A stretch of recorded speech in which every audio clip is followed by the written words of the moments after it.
Le silence et l'aboiement. L'église était remplie d'un silence lourd et étouffant.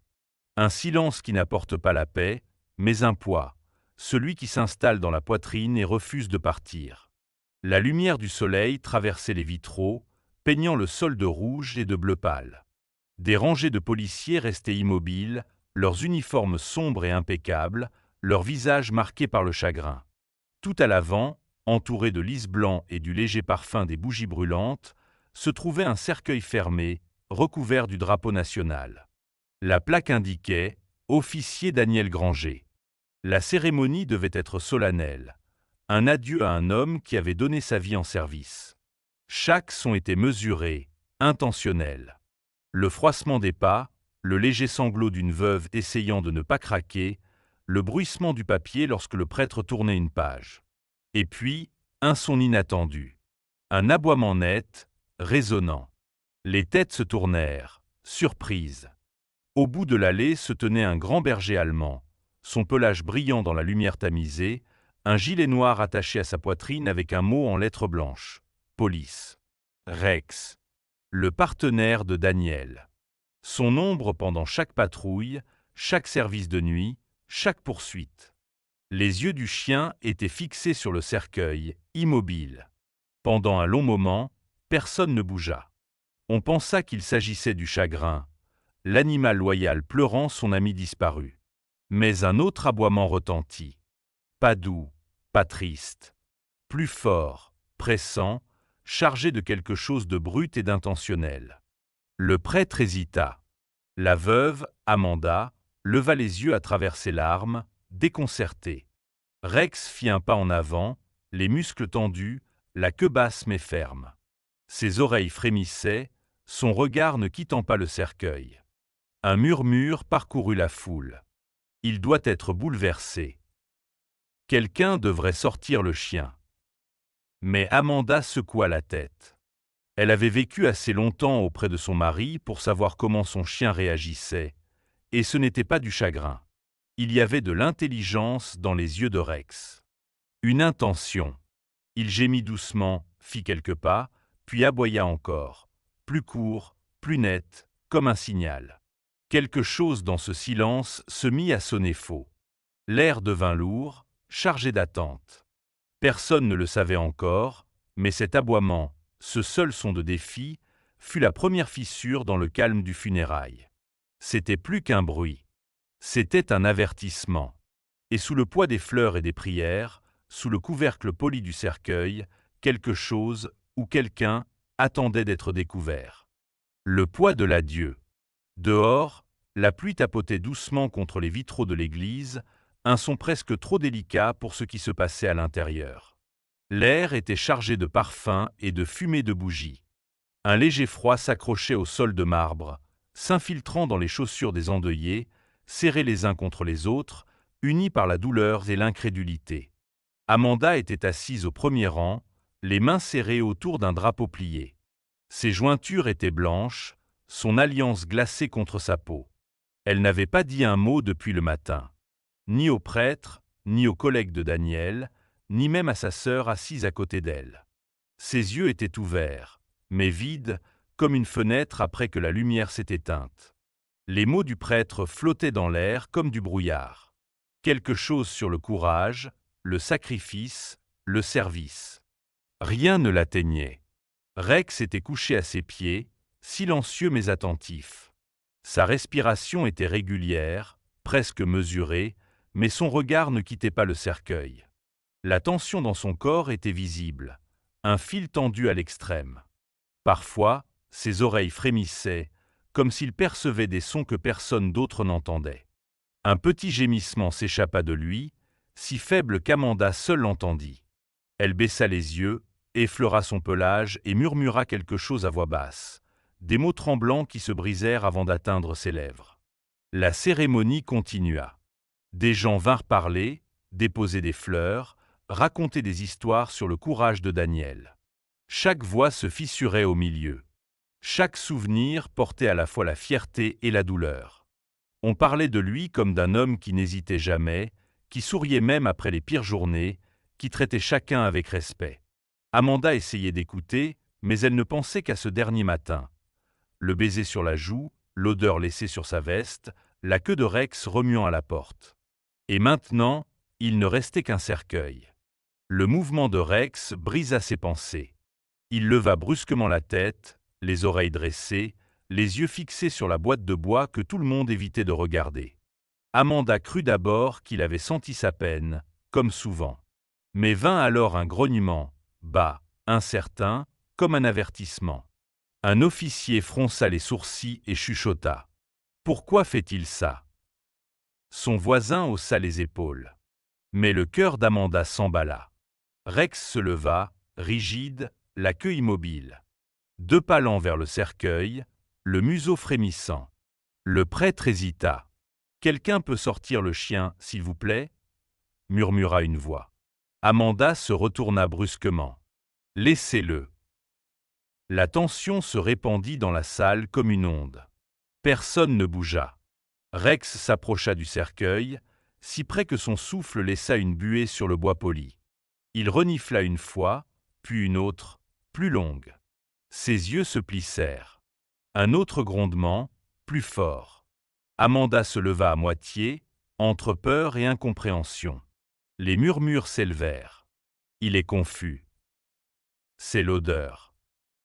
Il le cherche. Mais au fond d'elle, Amanda savait que non.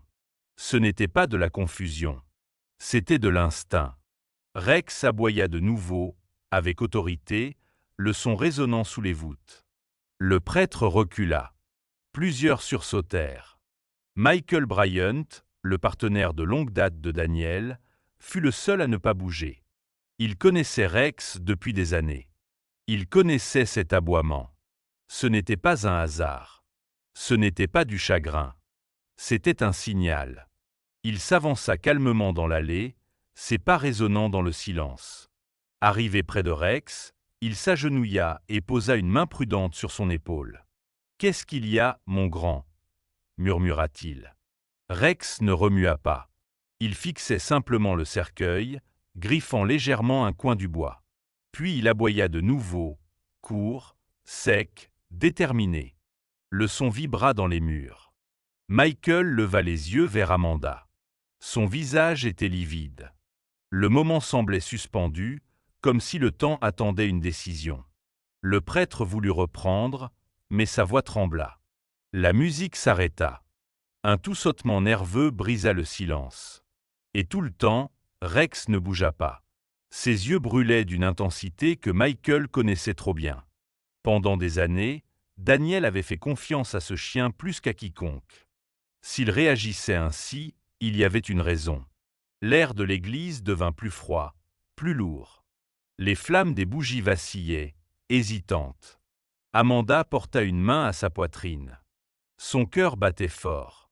Elle ne comprenait pas ce que Rex ressentait, seulement qu'il ressentait quelque chose. Et pour la première fois de la journée, elle ne savait plus ce qui l'effrayait le plus, le cercueil qui contenait son mari, ou la possibilité qu'il ne le contienne pas. L'appel de l'instinct français. Michael Bryant s'agenouilla près de Rex, la main posée sur son épaule, sentant la tension des muscles sous la fourrure. Ce n'était pas la peur qui faisait vibrer l'animal, mais la concentration, l'instinct d'un être qui sait, mais ne peut encore dire.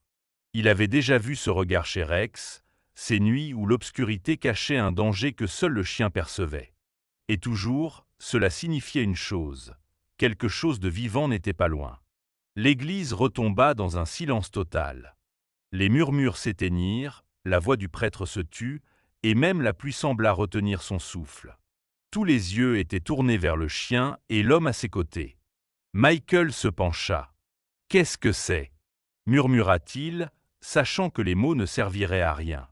Rex colla son museau contre le cercueil, inspira profondément, puis laissa échapper un gémissement grave qui devint un aboiement bref. Ce n'était pas un bruit, c'était un message. Amanda se leva à moitié, suffocant. Son esprit refusait d'y croire, mais son corps savait déjà. Le drapeau glissa du cercueil, touchant le sol. Personne ne bougea. Michael se redressa lentement. « Ouvrez-le » dit-il d'une voix basse. Le directeur de la cérémonie cligna des yeux. Monsieur, ce n'est pas convenable. Ouvrez-le, répéta Michael, plus ferme. Un frisson parcourut l'assemblée. Amanda, arrête, c'est insensé, supplia sa sœur. Mais Amanda resta immobile. Avant que quiconque ne parle, Rex aboya de nouveau, fort, sec, autoritaire. Le son résonna jusqu'à la voûte. C'est un ordre, dit Michael.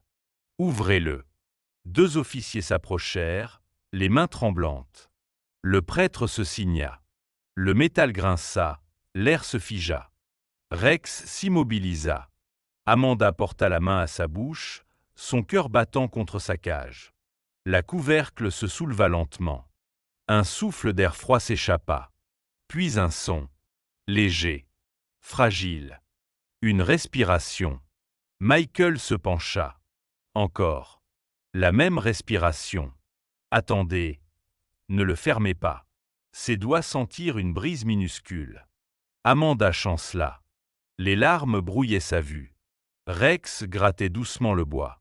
Il y a quelque chose de vivant là-dedans, dit Michael d'une voix tremblante. Les officiers hésitèrent. C'est impossible, balbutia le directeur. Aidez-moi à ouvrir, dit Michael. Ils soulevèrent le couvercle. Le cercueil s'ouvrit. Daniel Granger était là, immobile, l'uniforme impeccable. Mais sa poitrine semblait étrangement gonflée. Michael posa la main dessus. Elle bougea. Il retira lentement la veste. Un cri d'étonnement s'éleva. Contre le torse de Daniel reposait un minuscule paquet de tissu qui remuait. Un chiot. Nouveau-né. Faible. Vivant. Rex aboya une fois, puis resta silencieux, la tête inclinée. Amanda tomba à genoux, caressant le petit être tremblant. Et dans ce silence lourd, la vie se fit entendre. L'instinct d'un chien loyal venait de rappeler à tous que, même au cœur de la mort, la vie trouve toujours un chemin. Ouvre le cercueil, Français. Le silence qui suivit n'était pas celui d'un deuil. C'était un silence suspendu, presque tangible, qui pesait sur les murs comme une force invisible. Personne ne bougeait. Amanda respirait par saccades. Elle voulait parler, mais les mots restaient coincés. Ses mains tremblaient au-dessus de la petite créature, trop craintive pour la toucher. Michael s'approcha, la voix tremblante. « Il est vivant », murmura-t-il. « Il est vraiment vivant ». Le chiot gémit, cherchant la chaleur. Son poil clair, encore humide, frémissait à chaque respiration. L'air dans l'église vibrait d'incrédulité. Le prêtre resta figé, la Bible pendante. Les policiers fixaient la scène, incapables d'y croire. Amanda finit par tendre les bras et prit doucement le chiot contre son cœur. Il poussa un faible cri, puis se blottit dans le creux de son bras. Amanda éclata en sanglots, pas de tristesse, mais de pure émotion, d'un émerveillement brut devant la vie qui refuse de s'éteindre. Rex s'assit près d'elle, calme. Sa queue effleura le sol, puis s'immobilisa. Sa mission semblait accomplie. Michael passa une main sur son front. Comment est-ce possible? Personne ne répondit. Le directeur des pompes funèbres, blême, balbutia. Il a été amené hier. C'est impossible. Sa voix s'éteignit. Michael aperçut la feuille pliée sous le bras de Daniel. Il la prit, la déplia avec précaution et lut. Si vous lisez ceci, c'est que je ne suis pas revenu. Vous devez savoir quelque chose. Il y a 2 nuits, Rex et moi avons trouvé une chienne blessée et gestante. Elle a mis bas avant qu'on puisse la secourir. Un seul chiot a survécu. Je l'ai gardé avec moi jusqu'à lui trouver un refuge. Mais si je ne rentre pas, que Rex s'en occupe. Il saura quoi faire. Sa mère est morte. Ce petit est tout ce qui reste d'elle. Peut-être rappellera-t-il à quelqu'un que, même dans les ténèbres, la vie trouve encore à respirer. Prenez soin d'eux, de ceux qui protègent, et de celui qui doit être protégé. Daniel. Le papier trembla dans la main de Michael. Amanda pleurait, serrant le chiot contre elle. Rex renifla la lettre, puis posa doucement le museau sur son genou. Il comprenait. Le prêtre dit doucement. C'était peut-être son dernier acte de service. S'assurer que la vie continue. Michael acquiesça. Il a fait confiance au bon, murmura-t-il en regardant Rex. Le berger allemand se tenait droit, fier et calme. Autour d'eux, les officiers s'essuyaient les yeux. Le silence de l'incrédulité se transforma en recueillement. Amanda leva la tête. Il l'a sauvée. Même après sa mort, il l'a sauvée. Dehors, les nuages se fendirent. Des rayons de lumière traversèrent les vitraux, peignant le sol de rouge et d'or. Rex cligna des yeux, comme s'il écoutait quelque chose de lointain. La mort n'avait pas disparu, elle s'était apaisée. Et à sa place, la vie tremblait, fragile mais réelle. « Que devons-nous faire maintenant » demanda le directeur. Amanda regarda le chiot endormi. « Plus de mots » murmura-t-elle. « Il a déjà tout dit. » Michael remit la lettre sous la main de Daniel. Alors qu'il allait fermer le cercueil, Rex émit un léger gémissement. Michael sourit. « D'accord, vieux. C'est toi qui choisis le moment. » Rex s'allongea lentement sur le sol de pierre, la tête entre les pattes. Le signal était donné. Le couvercle se referma doucement. L'air changea encore, toujours sacré, mais apaisé. Amanda se leva, le chiot serré contre elle. « Il est en sécurité maintenant, » murmura-t-elle. « Tu l'as fait. » Et tous comprirent que la loyauté avait survécu à la mort, que l'instinct avait parlé là où la raison se taisait, et qu'au cœur même du silence, un miracle avait choisi de respirer. Le plus petit miracle du monde. Le monde à l'extérieur de l'Église avait changé. Pas comme il change d'un jour à l'autre, mais d'une façon plus profonde, presque ancienne, comme si quelque chose d'invisible s'était déplacé sous la surface ordinaire de la vie. La pluie s'était arrêtée.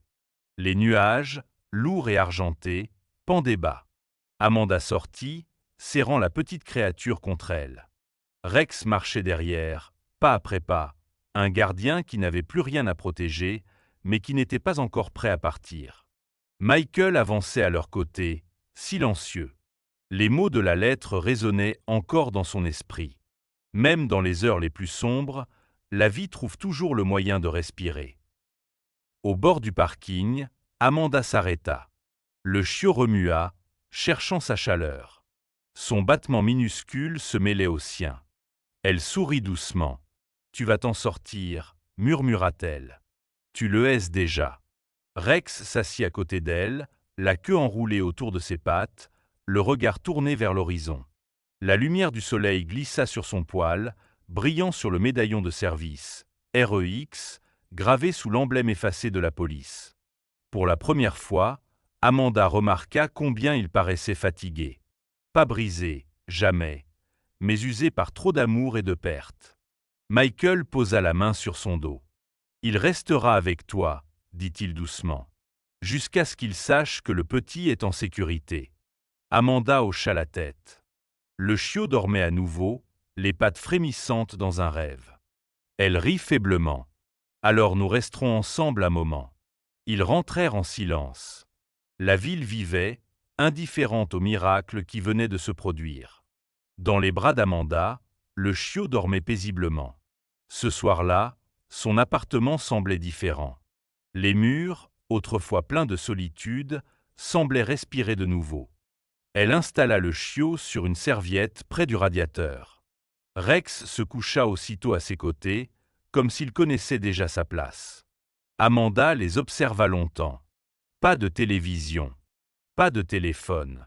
Seulement le souffle de deux vies, une lente et forte, l'autre légère et fragile. « Toi aussi, tu le regrettes, n'est-ce pas ?» Rex leva à peine la tête, ses yeux profonds et tranquilles. Il n'avait pas besoin de répondre. Amanda comprit.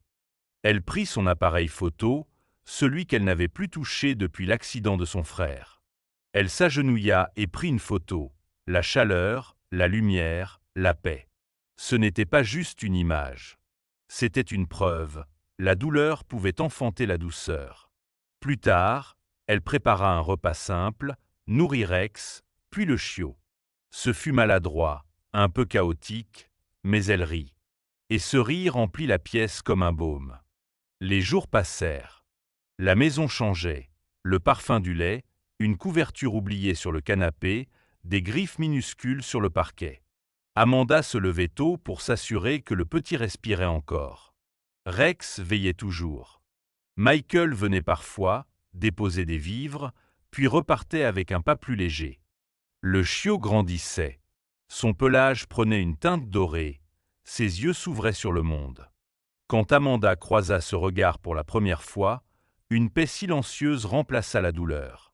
Rex avait trouvé un nouveau rôle, non plus protégé, mais guidé. Quand le petit tombait, il le relevait du museau. Quand il pleurait, il s'allongeait contre lui. Amanda les observait, le cœur apaisé.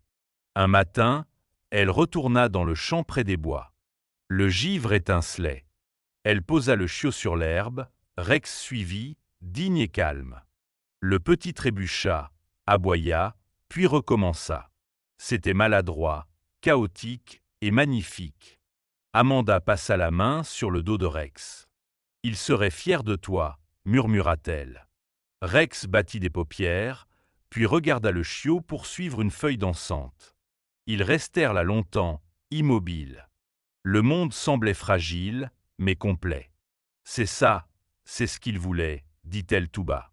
Rex dressa légèrement les oreilles, comme pour dire oui. Le plus petit miracle du monde était déjà arrivé.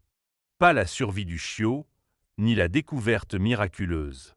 Mais cette vérité simple, même après la mort, quelque chose de beau peut encore croître.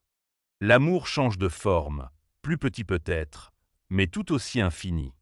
La promesse continue de vivre. Les mois passèrent.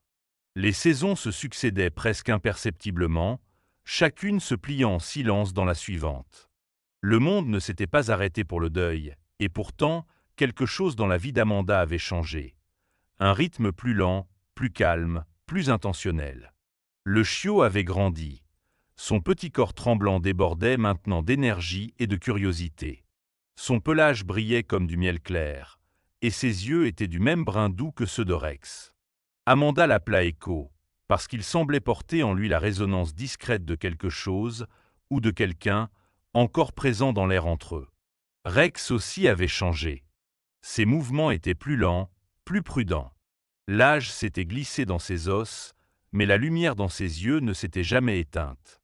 Ce n'était plus le chien de service intrépide qui affrontait les ombres des nuits dangereuses, mais il avait trouvé un nouveau but, enseigner à Echo tout ce qu'il savait du monde. Amanda les observait souvent dans le parc près de chez elle. Le vieux chien, patient et serein. Le jeune, vif et maladroit. Echo courait en avant, aboyant après une feuille ou un oiseau, puis se retournait pour chercher l'approbation de Rex. Rex ne répondait jamais par un aboiement.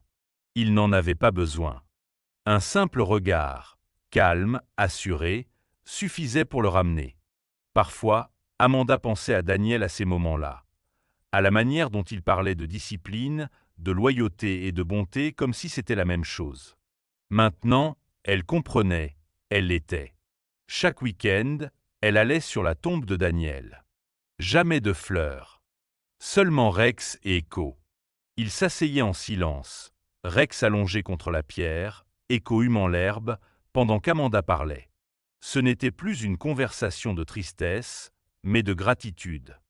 Elle racontait le premier aboiement du chiot, la façon dont Rex refusait de dormir si le petit n'était pas contre lui, ou comment son propre cœur s'était adouci depuis ce jour à l'église. « Tu l'aimerais, disait-elle parfois. Il est aussi têtu que toi. » Le vent lui répondait avec le léger bruissement des arbres, et dans ce son, Amanda trouvait toujours du réconfort. Un après-midi de début de printemps, le commissariat l'invita à une petite cérémonie. On dédiait une plaque à Daniel. Un geste silencieux pour honorer non seulement son service, mais aussi son humanité. Amanda n'avait pas voulu y aller au début, mais Michael insista. Quand elle arriva, elle vit des visages familiers, des officiers qu'elle n'avait pas revus depuis les funérailles, debout sous le drapeau, les yeux pleins d'une fierté tranquille. La plaque était simple. En mémoire de l'agent Daniel Granger, dont le courage a sauvé plus que des vies. Amanda sentit sa gorge se serrer en traçant du doigt les lettres gravées. Rex s'assit près d'elle, digne malgré son âge. Echo, trop jeune pour comprendre, remuait joyeusement la queue et explorait le jardin. Certains policiers sourirent, d'autres s'accroupirent pour le caresser. Pendant un instant, le rire allégea le silence. Michael prit la parole sans lire de notes. Sa voix était douce, presque intime. « Daniel croyait en quelque chose que beaucoup d'entre nous oublient, dit-il. Il croyait que le devoir ne s'arrête pas quand on enlève l'insigne. Il vit dans les choix que nous faisons, dans la bonté que nous laissons derrière nous. Et de cette manière, il est toujours ici, dans ce chien, dans cette femme, et dans la vie qui a été sauvée grâce à lui. » Amanda ferma les yeux. Les mots ne la blessèrent pas, ils l'apaisèrent. Quand la cérémonie prit fin, elle resta. La cour se vida jusqu'à ce qu'il ne reste qu'elle, les chiens et le murmure du vent. Elle regarda Rex, puis Echo, et sourit doucement. « Il avait raison, murmura-t-elle. Vous êtes la preuve qu'il n'est jamais vraiment parti. » Le temps passa. Le monde continua à tourner, plein des petits miracles invisibles de la vie ordinaire. Amanda recommença à prendre des photos, non pour les autres, mais pour elle. Sa caméra se remplit d'instants qui comptaient, Rex dormant près de la fenêtre pendant qu'Echo le veillait. Echo apprenant à nager. Les deux couchés ensemble, l'un vieillissant, l'autre commençant. Un soir, elle créa une galerie en ligne qu'elle intitula « La promesse continue de vivre ». Sous le titre, elle écrivit seulement « Parce que l'amour ne s'arrête pas là où commence la perte ». À sa surprise, la galerie se répandit. Des inconnus lui écrivirent, certains qui avaient perdu quelqu'un, d'autres qui avaient recueilli des animaux blessés. Ils disaient que ces photos leur redonnaient espoir. Amanda ne se voyait pas comme une inspiration. Elle n'était qu'une femme qui avait appris à continuer. Un petit acte de tendresse à la fois. Rex vieillit. Ses pas devinrent lents, ses siestes plus longues. Echo, presque adulte, ne le quittait jamais. Souvent, Amanda les trouvait endormis au soleil, leur corps dessinant deux ombres, l'une qui s'effaçait, l'autre éclatante.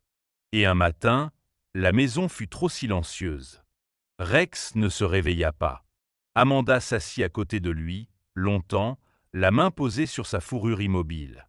Echo ne bougea pas. Il resta couché contre lui, respirant lentement, les yeux grands ouverts. Il n'y avait pas de mots. Seulement le silence, celui qui contient à la fois la douleur et la gratitude. Elle l'enterra sous l'arbre derrière la maison et plaça à ses côtés la plaque de service de Daniel. Echo regardait sans un son, les oreilles dressées, comme s'il comprenait que quelque chose de sacré se déroulait.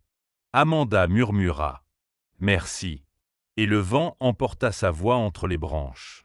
Cette nuit-là, elle trouva Echo sur le porche, fixant l'horizon où la lumière s'effaçait.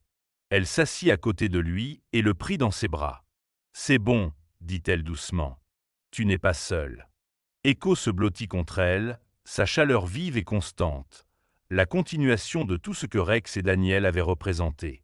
À partir de ce jour, Amanda porta ses souvenirs non plus comme un poids, mais comme une lumière.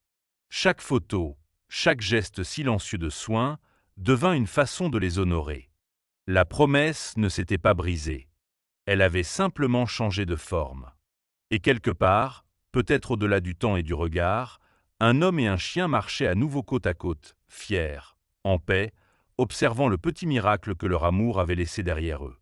Là où reste la lumière. Les années passèrent doucement, comme si le monde lui-même avait appris à chuchoter.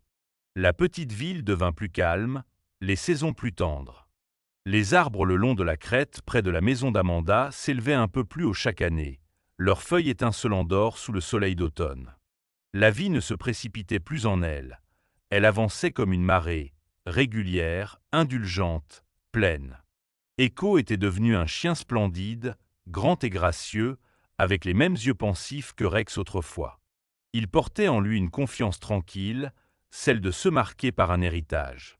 Sa loyauté ne faiblissait jamais.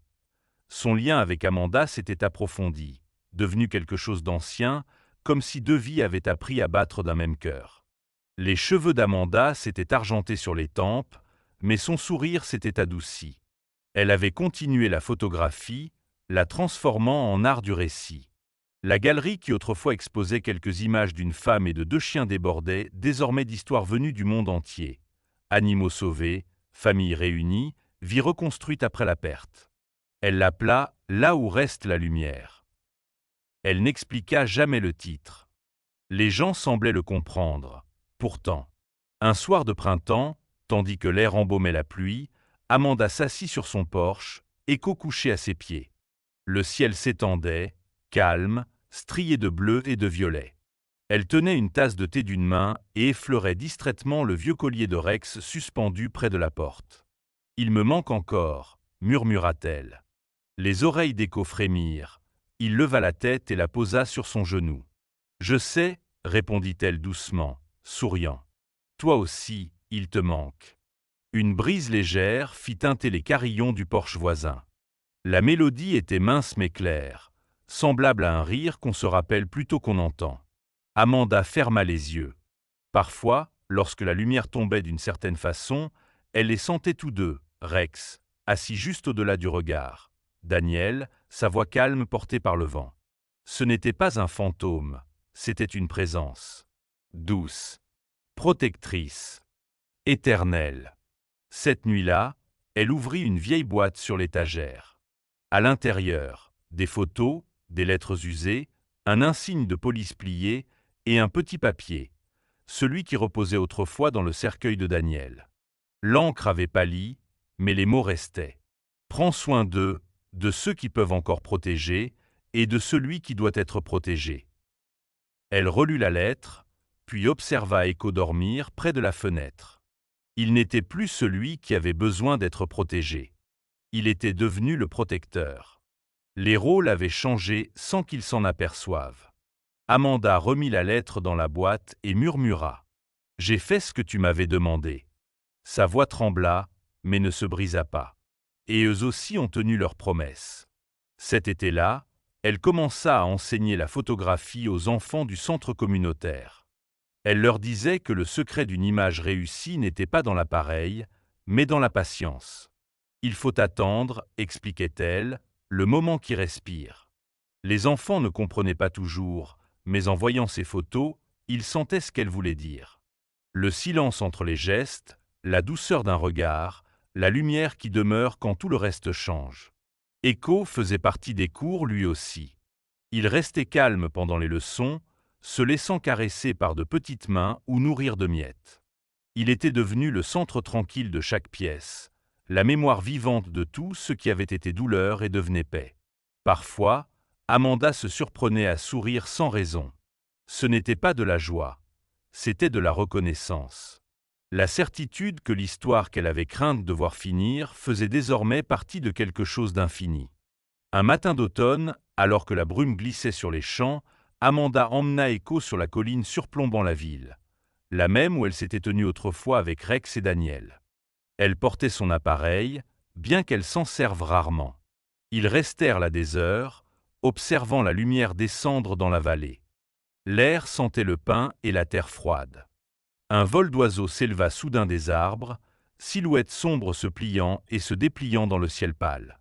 Amanda leva son appareil et prit une seule photo. Le son fut doux, final, parfait. Elle n'avait pas besoin d'une autre. Certains instants, comprit-elle, ne sont pas faits pour être gardés, mais vécus, puis laissés partir. Echo posa la tête sur ses genoux. Son pelage brillait au soleil, sa respiration paisible. Amanda murmura. « Tu pourras te reposer quand tu voudras. Je serai bien. » Il ouvrit les yeux un instant, et dans ce regard se trouvait tout, la patience de Rex, le courage de Daniel, et le fil d'amour qui les liait tous. Le vent caressa la colline, tiède et léger. Les carillons du vallon sonnèrent faiblement, comme un adieu invisible.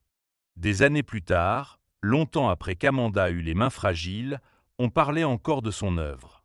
Ces photos demeuraient dans de petites galeries, des maisons, des archives numériques.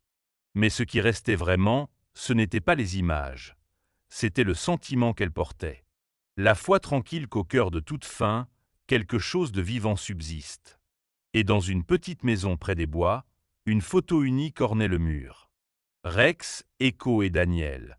3 vies réunies dans un seul battement de lumière. Dessous, Amanda avait écrit de sa main assurée: « L'amour n'est pas ce qui s'achève, c'est la lumière qui demeure. »